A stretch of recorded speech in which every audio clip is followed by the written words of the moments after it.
Hi friends, this video shows how to enable install apps from unknown sources in Amazon Fire TV Stick. Go to settings, then select My Fire TV, then select developer options. So here you can see install unknown apps.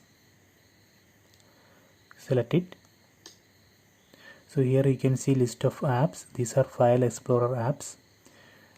From this list you can select the app for which we want to enable install apps from unknown sources. For example, let me select Explore. So right now it's off. Let me on. So now I enabled install unknown apps for Explore app.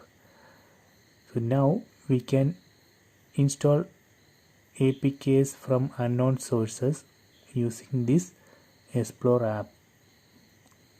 Similarly, I can enable same feature for other File Explorer apps. For example, this File Explorer.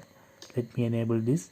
So after enabling, we can install APK files from unknown sources using this File Explorer app. Okay, so I hope you enjoy this video. Please subscribe my channel. Please like and share the video.